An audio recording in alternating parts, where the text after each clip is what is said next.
विद्वज्जन,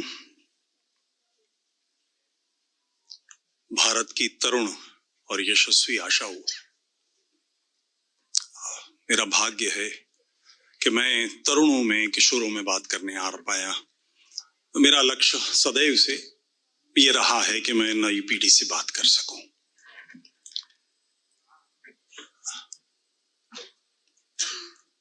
हम लोग 3 दिन से चर्चा कर रहे हैं 2047 का भारत। मित्र, मोबाइल कृपया 2047 का भारत क्या होगा, इसकी संभावना क्या है। इकबाल, जिसको मैं बहुत नापसंद करता हूं मगर शायद वो अनूठा है, उसका एक बहुत मशहूर शेर है, यूनान मिस्र रोमा सब मिट गए जहां से। यूनान, मिस्र, रोम सारी दुनिया से मिट गए।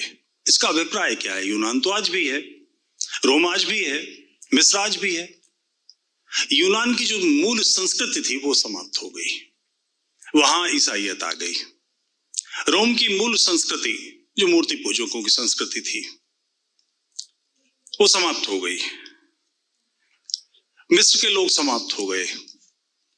तो भारत 2047 में वो भारत रहेगा जिसका प्रतिनिधित्व आप करते हैं या नहीं, इस पर बात करनी मुझे लगता है कि ठीक होगी। आज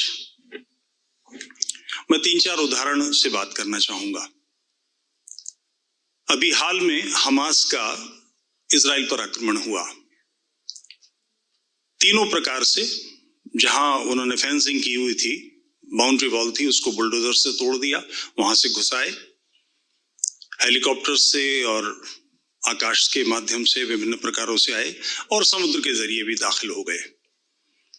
सेनाएं युद्ध करती हैं, दूसरे सैनिकों को इससे लड़ती हैं, सिविलियंस के साथ युद्ध नहीं होता। यहां पर उन्होंने 1200 ऐसे लोग जो उल्लास मना रहे थे, उत्सव मना रहे थे, उनको मार दिया।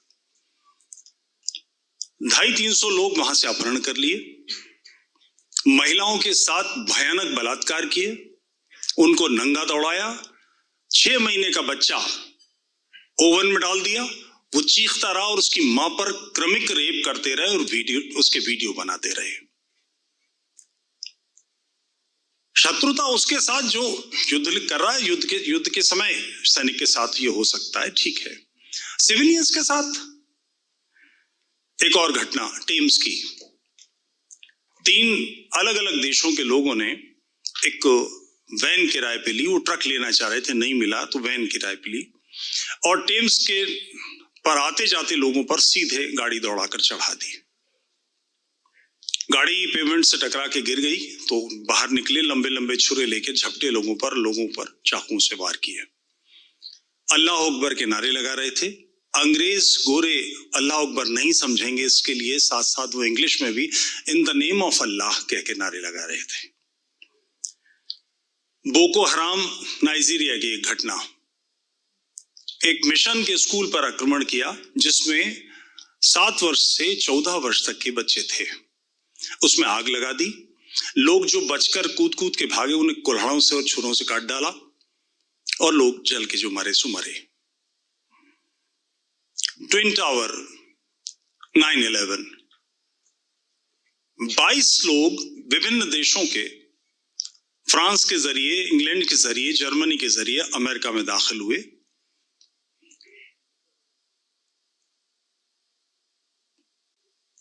लगभग 1.5 साल ट्रेनिंग लेते रहे और उस ट्रेनिंग के बाद वन फाइन मॉर्निंग उन्होंने 4 विमान बोइंग अपहरण कर लिए, 2 ट्विन टावर से दे मारे, एक राष्ट्रपति भवन पे गिराना चाहा जिसे वहां की एयरफोर्स ने गिरा दिया, और चौथा पेंटागन पे गिराया। इस कार्य में 22 लोग और $1 लाख लगा केवल। और ट्विन टावर जो अमेरिका की आर्थिक रीढ़ थे वो नीचे गिर गए। अभी तक 2000 से अधिक लोगों का पता नहीं चल पाया है कि ये कौन लोग थे। ये कोई नई बात नहीं है, भारत में, कश्मीर में हो चुका है। छोटे साहबजादे गुरु गोविंद सिंह जी के 10वीं पातशाही के 2 बेटे, एक 6 वर्ष का, एक 11 वर्ष का, उसको बंदी बना लिया। उससे कहा कि तुम मुसलमान हो जाओ। छोटे साहबजादे ने मुस्कुरा के पूछा, अगर मुसलमान हो जाएंगे तो क्या मरेंगे? नहीं। उनको जिंदा दीवार में चुन दिया। 6 साल के बच्चे से क्या शत्रुता किसी की हो सकती है? हकीकत राय उनके साथ ये हुआ, और ये हजारों लाखों घटनाएं हैं, एक जगह की घटना नहीं है, लगातार चलती आ रही है। इस उदाहरण का मैं कई बार इस्तेमाल करता हूं। प्राण लेने का अधिकार राज्य को है, और राज्य भी निर्णय नहीं कर सकता, इसका निर्णय तटस्थ न्यायपालिका करती है। किसी व्यक्ति का जीवन राष्ट्र के लिए संकट में है, समाज के लिए संकट में है, तो उस व्यक्ति को मुकदमा चलेगा, सेशन में सजा होगी मृत्युदंड की। उसकी अपील स्वाभाविक रूप से हाई कोर्ट में जाएगी, वो नहीं करेगा अपील तब भी जाएगी, वहां से फिर उसे फांसी की सजा होगी, तो फिर वो सुप्रीम कोर्ट जाएगी। अगर वो सुप्रीम कोर्ट में भी मना करता है तब भी राष्ट्रपति के पास क्षमादान याचिका अनिवार्य रूप से जाएगी। उसके बाद जब सब जगह से कंफर्म हो जाएगा तब फिर ये फांसी एग्जीक्यूट होगी। ये घटना इतनी विरल है कि 1947 पूज्य मातृभूमि के विभाजन और शेष कटे फटे भाग के स्वतंत्र होने के बाद भारत में 500 फांसियां नहीं हुई हैं। मेरठ में 2 जल्लाद थे, तारा मसीह और यूसुफ मसीह, बाप बेटे थे। ये मर गए तो अब भारत के पास जल्लाद नहीं है। अब ऐसी कोई घटना होती है तो उसके लिए पुलिस के लोगों को तैयार किया जाता है। यहां एक बात नोट करने की है,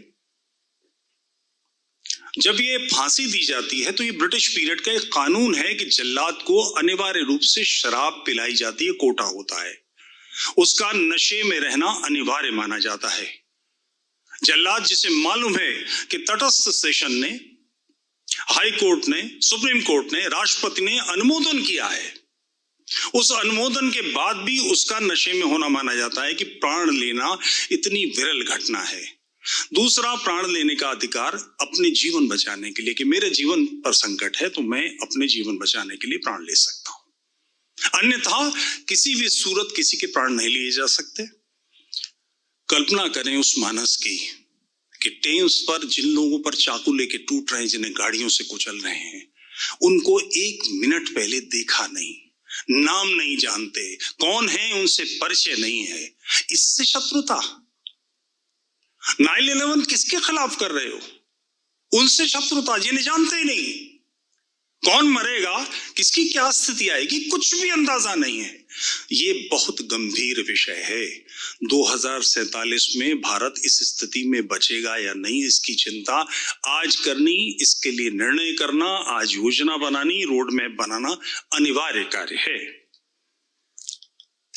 विश्व में पिछले 30 वर्षों में 20,000 से अधिक आतंकी घटनाएं हो चुकी हैं। ये रिकॉर्डेड है, 20,000 घटनाएं। 20 वर्षों में 20,000 घटना का मतलब प्रत्येक वर्ष 1,000, यानी दैनिक 3 घटनाएं विश्व में कहीं ना कहीं हो रही हैं। और हम तटस्थ भाव से फिल्मों में, गेम्स में, एजुकेशन में, गर्लफ्रेंड बॉयफ्रेंड में, इसमें उसमें पैसा कमाने में लगे हुए हैं। एक मानसिकता, विषैली मानसिकता लगातार लगी हुई है कि भारत को दबोच ले। मैं इस मानसिकता के बारे में थोड़ी सी बात करना चाहूंगा। इसका प्रारंभ लगभग 14-14.5 वर्ष पहले मोहम्मद से हुआ। मोहम्मद मक्का के एक प्रमुख पुजारी परिवार का, मक्का मूर्ति पूजकों का नगर था, उस परिवार का लड़का था। माँ बाप बचपन में मर गए, किसी प्रकार से जीवन चला, दादा ने पाला, चाचा ने पाला। 40 वर्ष की आयु में इसने घोषणा की, नबूवत की घोषणा की कि मैं अल्लाह का पैगंबर हूं। कुरान बहुत बात की बात है, अल्लाह का पैगंबर हूं। उसके बाद कुरान, उसकी किताब, अपनी पैगंबरी और अल्लाह का दावा कि उसमें कोई शरीक नहीं है, अल्लाह में किसी प्रकार से सम्मिलित नहीं किया जा सकता किसी को। और जो ऐसा करता है उसे मुशरिक कहते हैं, जो शिर्क करता है, जो सबसे बड़ा पाप है, गुनाह है। ये ऐसी विचित्र धारणा है इस ब्रह्मांड में जो मनुष्य की अंतिम सीमा है, इससे आगे में पता नहीं है। 300 से 400 ट्रिलियन गैलेक्सीज हैं। हर गैलेक्सी में 200, 300, 400 ट्रिलियन तारे हैं, जिसमें हम हैं। मिल्की वे में इसको क्रॉस करेंगे तो 1 लाख सूर्य की लाइट ईयर्स लगेंगे। 1 लाख लाइट ईयर्स में क्रॉस हो सकती, इतनी बड़ी है। इतनी विचित्र चिंतन, ये सारी खकेड़ असंख्य, इस ब्रह्मांड से आगे नहीं मालूम हमें क्या है। इस सब की सृजना रचना इसलिए हुई है कि इसमें सारे बड़े बड़े, इसमें ऐसे ऐसे ग्रह हैं जो 1 लाख सूर्य निकल जाएं। पृथ्वी तो बड़ी टुइयां सी छोटी सी चीज है। ये सब इसलिए बना है कि इसमें एक अल्लाह मियां ने पृथ्वी बनानी है, उस पर एक पैगंबर बनाना है, उसकी उम्मत बनानी है, और ये सारा सिस्टम ही खगेड़ इसलिए करिए कि ये सब हो। इसको मानने वाले लोग, जो इसने 5 दर्शन दिए, तौहीद, नमाज, रोजा, ज़कात और हज। तौहीद, अल्लाह एक है, मोहम्मद उसका पैगंबर है, कुरान उसकी किताब है। नमाज, रोजा, ज़कात और हज, ये 5 दर्शन दिए। इसको मानने वाले लोग जहां पर वो वर्चस्वी हैं, प्रभावी हैं, ध्यान रहे संख्या बल का मामला नहीं है, प्रभावी का मामला है। जहां पर ये लोग होंगे और प्रभावी होंगे, वो हिस्सा दारुल इस्लाम कहलाएगा। ये इस्लाम की मुमलिकत है। इसके अलावा सारा विश्व जो है ये दारुल हरब है। दारुल हरब का अर्थ युद्ध क्षेत्र। यहाँ युद्ध चल रहा है किस बात का? लोगों को इस्लाम में मार के, तोड़ के, फाड़ के, घसीट के, खींच के, पैसा दे के, लड़की दे के, कैसे भी कन्वर्ट करना है। संसार का इस्लाम का लक्ष्य ये है कि सारे विश्व को मुसलमान बना ले। इसके लिए विचित्र चिंतन, फिसाद फिल अर्ज, अर्ज का मतलब मट्टी, धरती। फिसाद, इस धरती पर फसाद क्या है? जो शिर्क कर रहा है, जो कुफ्र कर रहा है, यानी जो इस्लाम के नियमों को नहीं मान रहा, वो मुशरिक है, मुल्हिद है, वो मुर्तद है, वो मुनकिर है, और ये सारे वाजिबुल कत्ल हैं। इनको मार दिया जाना चाहिए। आप कल्पना कर सकते हैं कौन लोग हैं? एक तरफ सभ्य समाज तटस्थ न्यायपालिका के निर्णय के बाद ही किसी के प्राण ले सकती है। यहाँ किसी भी व्यक्ति को, और करेगा कौन? प्रत्येक मुसलमान का ये कार्य है कि जिस काफिर को देखे, जहां उसका बस चले, उसको जलील करे, शर्मिंदा करे। ये कुरान में आयते हैं। कोई मुझसे बात करना चाहे कि मैं तफसील दे दूंगा। क़िताल फी सबीलिल्लाह, अल्लाह की राह में कत्ल करो। जिहाद फी सबीलिल्लाह, अल्लाह की राह में जिहाद करो। जिहाद यानी किसी तरह से लोगों को इस्लाम में कन्वर्टेड करो। यही धारणा, यही मानसिकता स्वामीनारायण मंदिर पर हमला कराती है, यही 9/11 कराती है, यही टेम्स पर हमले कराती है। और अभी अमेरिका में हुआ है कि एक व्यक्ति ने, जो अमेरिका की सेना में रहा है, उसने वैन चढ़ा के 50 लोगों को जख्मी कर दिया, उसमें 20-22 मर गए। अब ये कैसे तय हो? कोई आदमी डिक्लेयर कर रहा है कि मैं नबी हूं। मोहम्मद के जीवन के 2 हिस्से हैं, एक मक्का का और एक मदीना का। तो मक्का का जो काल है उसमें मोहम्मद ने बहुत प्रयास किया, उसके बावजूद 150 लोग भी उसके झांसे में नहीं आए, मुसलमान नहीं बने। मदीना हिजरत करनी पड़ी, वहां शक्ति हाथ आ गई, राज्य हाथ आ गया, तलवार हाथ आ गई, मारपीट, झगड़ा, कत्ल करना, लूटना, इस सब के नतीजे में दीन फैला। तो इस बात को कैसे तय करें कि अल्लाह है या नहीं है, मोहम्मद उसका रसूल है कि नहीं है? मोहम्मद की जीवनी से, जो हदीसों में वर्णित है, इससे तय किया जा सकता है। 2-3 उदाहरण मैं आपको देता हूं। मुजफ्फरनगर में एक इमराना कांड हुआ है, सर्च करके देख लीजिएगा, इमराना कांड ऑफ मुजफ्फरनगर। इमराना नाम की लड़की ने अपने परिवार के लोगों को सूचना दी कि मेरे ससुर ने रात में मेरे साथ रेप किया है। तुरंत खानदान के लोग, घर के लोग, कुनबे के लोग, शहर के मुल्ला पार्टी, देवबंद के मौलाना सब इकट्ठे हो गए। मार हजारों लोगों की पंचायत जुड़ गई। सारे दिन मार तकरीरें हुई, बहसें हुई, और शाम में फतवा दिया गया कि अब तू अपने शौहर पर हराम हो गई, और तेरा मजाजी खुदा, अब ये जो तेरा शौहर था, ये जिसने रेप करा, अब ये तेरा शौहर हो गया। यानी वो 3 बच्चे जो उसने अपने पति से पैदा किए, वो रिश्ते में उसके पोते पोती बन गए। कोई एक आदमी ऐसा करे, 2-4 लोग करें तो दिमाग खराब है, पागल है, बेवकूफ है। पूरी जमात सारा का सारा समूह, मुल्ला पार्टी, सारे के सारे ये कैसे फतवा दे रहे हैं? उसका कारण है मोहम्मद ने स्वयं अपने मुंह बोले बेटे जैद की बीवी ज़ैनब से निकाह किया था। ये मोहम्मद की सुन्नत है। अपनी ससुर पर बहू हलाल होना मोहम्मद की सुन्नत है। इस्लाम बेसिकली मोहम्मदवाद है। मोहम्मद ने जो कुछ अपने जीवन में जिया है वो सब अपनी जिंदगी में उतारना प्रत्येक मुसलमान के लिए अनिवार्य कार्य है, सवाब का काम है। एक पुरानी घटना, उस समय एयर इंडिया, इंडियन एयरलाइंस दोनों काम करते थे और मिडिल ईस्ट में इंडियन एयरलाइंस काम करती थी। हैदराबाद में एक 11 साल की लड़की बैठी थी, रो रही थी। उसके बगल में कोई 60-65 साल का शेख बैठा था। तो एक एयर होस्टेस उसके पास गई, उसने पूछा क्या मामला है? तो शेख ने हस्तक्षेप किया कि मेरी बीवी है। एक सामान्य मूर्ख नाजानकार हिंदू की तरह उसने तुरंत पुलिस बुला ली, वो शेख उतार लिया गया। बड़ा हंगामा होता है। 30-35 साल पुरानी घटना है, अखबारों में खूब आया था। यहां तक तो लोगों में अखबारों में आया, इसके बाद की घटना अखबारों में नहीं आई कि वो शेख तीसरे दिन अपनी बीवी को लेके चला गया। 60-65 साल का आदमी, 11 साल की बीवी। मगर ऐसा है, मोहम्मद की सबसे चहेती बीवी आयशा जब वो 6 बरस की थी और मोहम्मद की उम्र 52 साल की थी, और आयशा के पिता अबू बकर सिद्दीक 2 साल छोटे थे। मोहम्मद ने 6 साल की बच्ची से निकाह किया। 3 साल, कितना धीरज, अथाह धीरज। 3 साल उसके बालिग और मैच्योर होने का इंतजार किया। जब वो 9 साल की हो गई तो उसके साथ यौन संबंध स्थापित किए। ये सुन्नत है, ये हदीसें हैं। इनसे पता लगता है कि जिंदगी क्या है। ऐसी बहुत सारी घटनाएं मोहम्मद के जीवन में हैं। ये गैर मुस्लिम समाज को पता ही नहीं है, बल्कि मुस्लिम समाज को भी बहुसंख्यक को नहीं मालूम है कि इस्लाम की वास्तविकता क्या है। मोहम्मद के जीवन में एक बड़ी महत्वपूर्ण घटना है, यहां भी देखा होगा आपने, मेराजुल नबी एक त्योहार होता है कि मोहम्मद अल्लाह मियां से मिलने 7वें आसमान पे गए। बड़ी उसका ईद जैसा उत्सव मनता है और रात भर सारे हंगामे होंगे, सजावटें होंगी। उसकी 2-3 घटनाएं मैं आपसे निवेदन करता हूं। मिराज पर जब मोहम्मद गए तो वहां इस पे पंडित रामचंद देहलवी आर्य समाज के एक बड़े विद्वान थे, उनका शास्त्रार्थ है मौलाना सनाउल्लाह अमृतसरी से। तो उन्होंने देखा कि अल्लाह मियां 7वें आसमान पर है, उस एक तख्त पे बैठा है जिसे 4 फरिश्ते, कहीं जगह 4000 है, कहीं जगह 72,000 है फरिश्ते, उसके 1-1 मील बड़े हैं, वो उसके पैर पकड़े हुए हैं।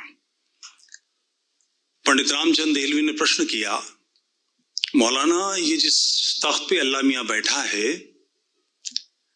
ये तख्त अल्लाह के बराबर है, अल्लाह से छोटा है या अल्लाह से बड़ा है? सवाल यहां समाप्त नहीं हुआ। अगर तख्त अल्लाह से बड़ा है तो अल्लाह से बड़ा हो जाएगा तख्त, और बराबर है तो द्वैत हो गया, और अगर अल्लाह से छोटा है तो अल्लाह के चूतर लटक जाएंगे। मौलाना अपना तामझाम उठा के वहां से भाग लिए। वहां से जब वो लौटे हैं तो वो एक कैलकुलेट करके देखिएगा, एक फरिश्ते को देखा उन्होंने जिसके 70,000 चेहरे थे, 70,000।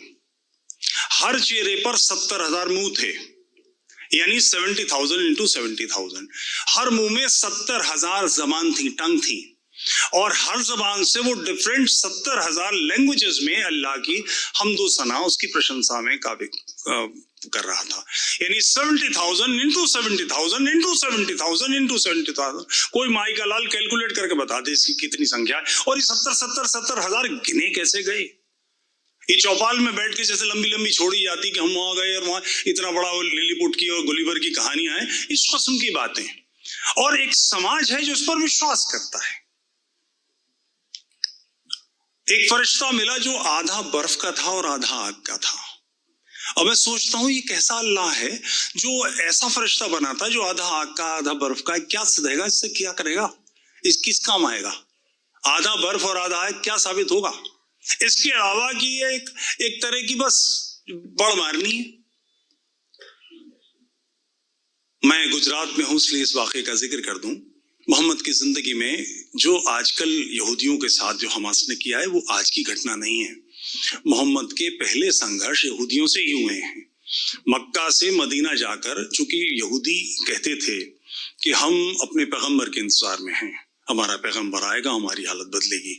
मोहम्मद ने पैगंबरी का दावा किया तो उन्होंने कहा कि कोई चमत्कार दिखाओ, मुझसे दिखाओ, तो कुछ था नहीं। तो फिर उन लोगों को पकड़ा दबोचा। उनमें से एक बनु कुरैजा का वाकया है। एक किला था उनका, उसको घेर लिया।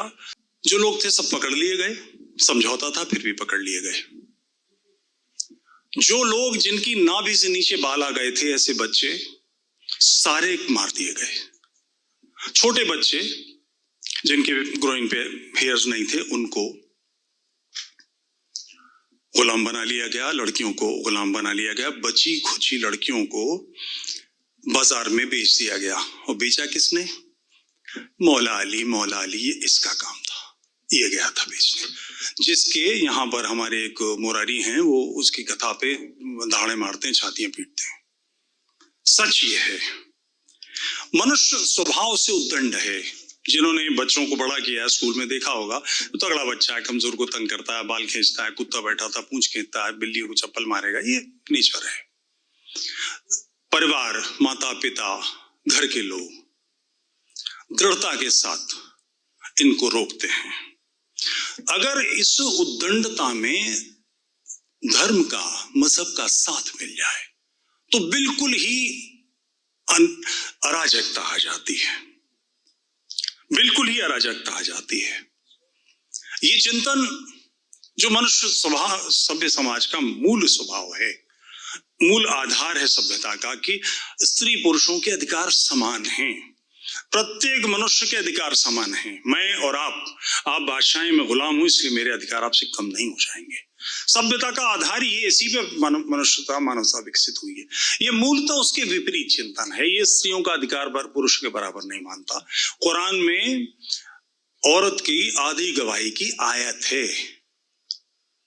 इसको बड़ी सामान्यता से मत, सहजता से मत लीजिएगा। इसका परिणाम खलीफा हारून अल रशीद जब खलीफा बना तो उसका एक महल की बांदी पे दिल आया, तो उसने उसको बुलवा लिया। तो बांदी ने आकर कहा कि मैं आपके वालिद, आपके पिता के साथ रह सकूं, मेरा दर्जा आपकी मां का है। खलीफा उसके इश्क में इतना गिरफ्तार था कि बीमार पड़ गया। अब वो जो दरबार के लोग थे, जो मंत्री थे, उमरा थे, उन्हें समस्या हुई। तो उन्होंने, जो सिस्टम है इस्लामी, जो मुफ्ती फतवा देता है, उससे कहा कि क्या करें। तो उसने कहा फतवा दे दूंगा, 1 लाख दीनार लूंगा। ये डॉक्यूमेंटेड है घटनाएं। खलीफा से कहा कि 1 लाख दीनार में फतवा मिल जाएगा। उसने कहा बुला लो। बुला लिया गया। खलीफा ने कहा कि आप हाँ बोले, मैं फतवा दे दूंगा, बुलवाओ उस औरत को। बुलवाया। उससे कहा कि जब ये घटना हुई तुम इनके वालिद के साथ थी, पिछले खलीफा के साथ बेडरूम में थी, इसका कोई गवाह है? तो खलीफा की बीवी के साथ या उसकी रखेल के साथ या उसकी लौंडी के साथ वो बेडरूम में होगा, किसकी मौत आएगी जो वहां देखने जाएगा? कोई गवाह नहीं था। तो फतवा दिया कि आधी गवाही औरत की होती है। इसकी बात यकीन के काबिल नहीं है। नतीजे में मां के दर्जे की औरत के साथ संबंध बनाने का रास्ता खुला। अफगानिस्तान में घटना है, एक लड़की पर रेप हुआ। उसने पिछला तालिबान का काल, उसने पुलिस में रिपोर्ट की, उसका मेडिकल हुआ, साबित हुआ कि इसके साथ 4 लोगों ने बलात्कार किया है। अब मुद्दा आया कि इसके गवाह 4 लोग हैं, तो उसको 8 गवाह चाहिए। 8 गवाह, 4 वो, 8 4 12 और 13 एक ही है। तो पूरा मोहल्ला इकट्ठा हो तो फिर रेप हो, ये पॉसिबल नहीं था। तो वो चारों के चारों बरी कर दिए गए और ये औरत बदचलनी के आरोप में पत्थर मार मार के मार दी गई। इस आयत का ये नतीजा निकलता है। 3 तलाक तो चलिए कोर्ट ने निपटा दी, हलाला का क्या करेंगे? स्त्रियों के अधिकार हलाला, कि अगर किसी की वजह से पुरुष ने गुस्से में, शराब पी के, नशे में किसी वजह से तलाक दे दिया, तो वो अब दोबारा राइट्स तब तक नहीं होगी और वो अपने शौहर से, वो शौहर उसका शादी करना चाहता है, तो वो किसी एक के साथ, कुरान में आयत है इसकी बाकायदा, किसी एक शख्स के साथ निकाह करे, उसके साथ कम से कम एक रात बसर करे, सेक्स होना जरूरी है, और वो सुबह तलाक दे दे, तब फिर इस पे निकाह होगा। गाय भैंस बकरी है, गुस्सा किसने किया? शौहर ने। नशा किसने किया? शौहर ने। भुगते कौन? ये औरत। इसका, इसके शौहर का, और ये जो मुल्ला फतवा दे, इसका दोनों का गुदाला होना चाहिए हलाला की जगह, इनकी रगड़ाई करो। मगर जीवन शैली ऐसी ही है, दर्शन ही ऐसा है, और इसकी छान फटक गैर मुस्लिम समाज में, मुस्लिम समाज में भी नहीं है। एक किताब में सजेस्ट करता हूं कई बार, अंडरस्टैंडिंग मोहम्मद, अली सिन्हा साहब की है।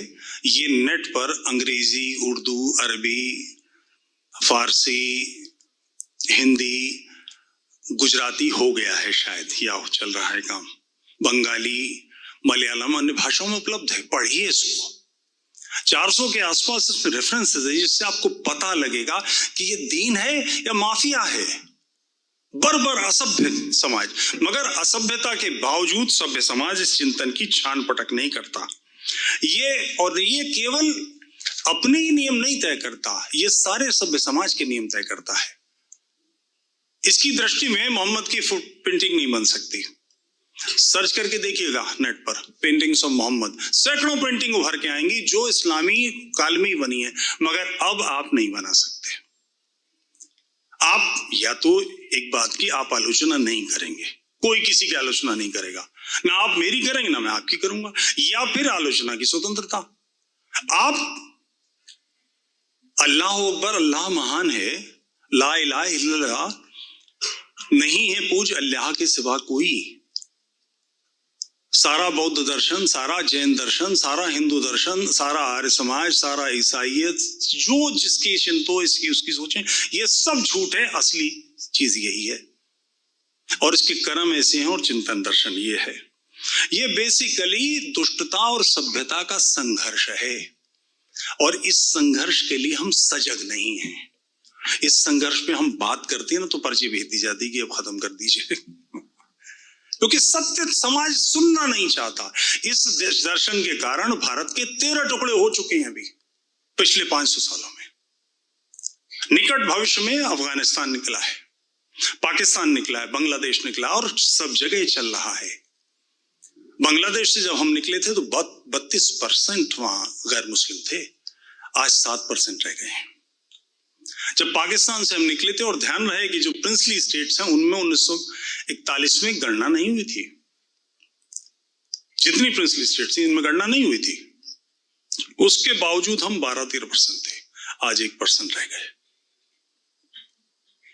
जिस समय ओलंपिक हो रहे थे, बड़े बड़े मॉल बन रहे थे, बड़ी बड़ी पिक्चरें बन रही थी, 4-4, 5-5 करोड़ लोग बांग्लादेश और पाकिस्तान से मार दिए गए या कन्वर्ट कर लिए गए, पचा लिए गए। इन अभागों के लिए कोई रोने वाला नहीं है। क्यों? कि ये देश था जो इसके लिए रोता, जो विश्व को जागृत करता, यही चुप है, तो किसी को क्या पड़ी है।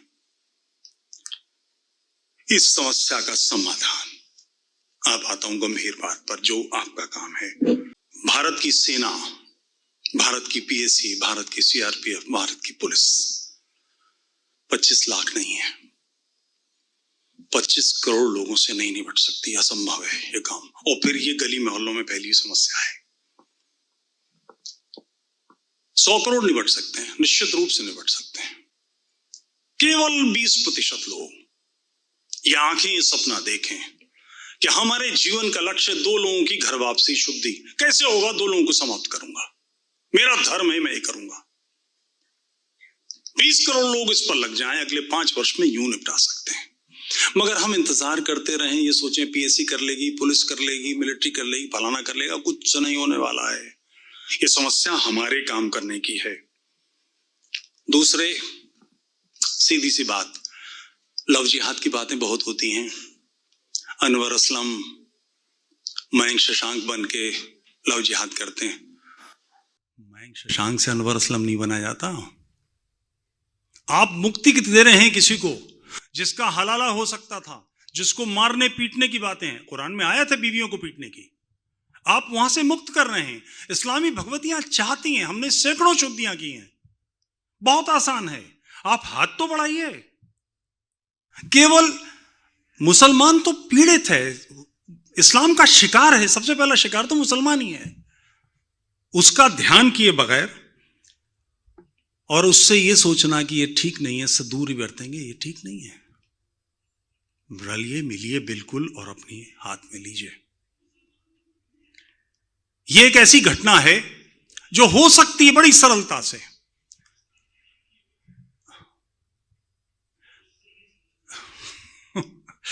यरूशलेम 2000 साल बाद यहूदियों को मिला। 2000 साल तक यहूदी विभिन्न देशों में, विभिन्न क्षेत्रों में, समुद्र के किनारे, नदियों के किनारे, तालाब के किनारे इज़राइल की दिशा में बैठकर रोते थे और कहते थे ये प्रॉमिस लैंड है, हमें एक दिन वापस मिलेगा। ये सुनना नहीं चाहते। ठीक है, 2000 साल बाद धरती वापस मिली। इतिहास में 10, 20, 50 साल कुछ नहीं होते। लक्ष्य होना चाहिए, रोड मैप होना चाहिए। दो लोगों की शुद्धि का लक्ष्य ले लिए, मेरा जीवन कुछ भी हो जाएगा, मेरा धन, मेरा वैभव, मेरा पौरुष, मेरा यश, मेरी सारी क्षमता इस काम में लगेगी, मैं 2 लोगों को घर वापसी कराऊंगा। और बहुत लोग तैयार हैं। कल आपको ध्यान होगा वो रूबिया लियाकत कह रही थी कि अंदर लोग बात करते हैं बहुत सारे। इस्लाम में बदलाव की बयार आ सकती है, मगर वो हवा चलाने के लिए खिड़की हमें खोलनी पड़ेगी। अगर हमने खोल दी तो ये काम हो जाएगा। ये देश 712 से युद्ध में भी बना हुआ है। इसके टुकड़े छीन लिए गए हैं 712 से। उन्होंने सिंध पर आक्रमण किया था तो इसको हिंद सिंध लिखा है, चचनामा में है हिंद सिंध। जिस समय वो आक्रमण करने आए थे, इस देश में एक भी सहयोगी नहीं था। यहां उन्होंने कुछ बौद्ध ढूंढे, कुछ लोगों को पकड़ा, वो अलग बात है। आते समय कोई नहीं था। हम तो 100 करोड़ हैं। अगर हम आज समस्या का समाधान नहीं कर सकते तो कैसे हो सकता है? एक शेर सुनाकर अपना, क्योंकि 2 बार खटखटाया जा चुका है मुझे। मेरी हालत बदल जाएगी तय है, मेरी हालत बदल जाएगी तय है, अगर आंखों में सपना जाग जाए। My name is Sabyasachi Chaudhary. I'm a human rights activist, right to information activist. It was great for us to be enlightened by your perspective of the religion of Islam. So I would like you to point out, say something about that there are certain common names between the religion of Islam and religion of Christianity. Moses को Christian में Moses को मुसलमानों में, इस्लाम धर्म में मूसा कहा जाता है। सोलोमन को मुसलमान में सुलेमान कहा जाता है। इब्राहिम को क्रिश्चियनों में इब्राहिम कहा जाता है। So what is this connections in female names में भी there are common names in Islam and Christianity. So what is this connection between the religions of Christianity and Islam? And for the first wife of Prophet Muhammad, 15 years older to him, Khadija, was she a Christian? Is it true that she was a Christian? Can you shed some light on this? Khadija के भाई वर्का बिन नुफैल, जिसने हदीसें लिखी हैं शुरुआती, कुरान के verse लिखा है, वो ईसाई था।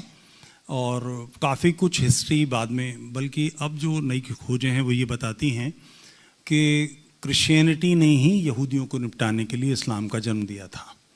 वो अब बोतल से बाहर आ गया जिन। आप जो नामों की बात कर रहे थे, एक बात बेसिक ध्यान रखिए कि इस्लाम के लिए जो मोसेस है वो यहूदियों का मूसा नहीं है, उससे बिल्कुल डिफरेंट है, बिल्कुल डिफरेंट है। मोसेस की जो कहानियां हैं वो यहूदियों की कहानियों में और इस्लाम की कहानियों में बहुत डिफरेंट है। जैसे मोसेस नहा रहा था तो पत्थर उसके कपड़े लेके भाग गया। अब ये ऐसी घटना यहूदियों के पास नहीं है कि कपड़े पत्थर पे रखे थे तो पत्थर कपड़े लेके भाग गया, ये नहीं है। या इब्राहिम के बारे में जो वो कहते हैं, झगड़ा तो यही था ना कि मोहम्मद, जब उन्होंने कहा कि मैं पैगम्बर हूँ, तो उन्होंने कहा मुझे कोई मिरेकल दिखाओ। बाकी पैगम्बरों ने दिखाया तो वो दिखा नहीं सका। तो ये उस स्रोत से आया है, यहूदियों से, और यहूदी भी गंजार अब्बा से आए हैं, उसके बाद उसी से क्रिश्चियनिटी और उसी से फिर इस्लाम निकले हैं। मगर आपस में बिल्कुल इस्लाम सबसे अलग है। वो I'm the rightest person on this earth. वो उस मानसिकता के लोग हैं कि हम ही सही हैं, बाकी सब गलत हैं।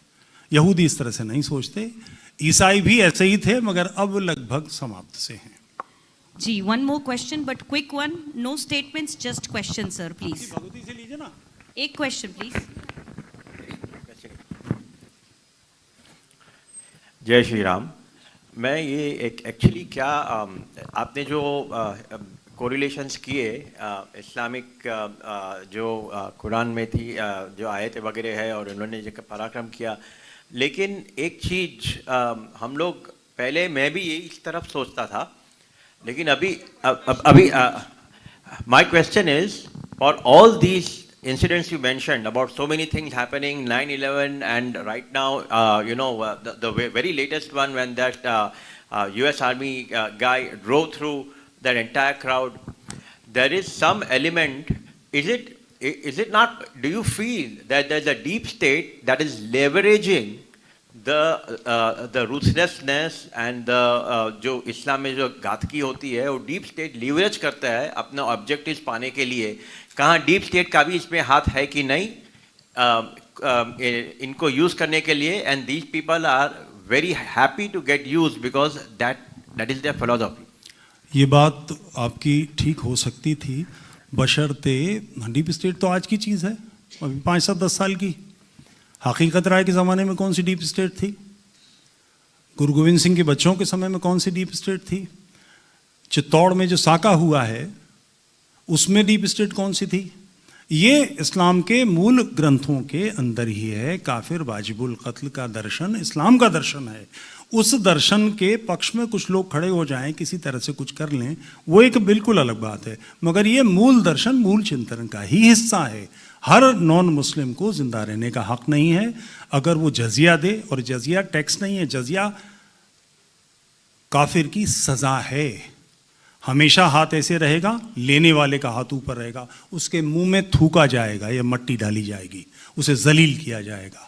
तो ये जजिया को सामान्य टैक्स मत समझ लीजिएगा कि नॉन मुस्लिम का टैक्स है, वो सज़ा है।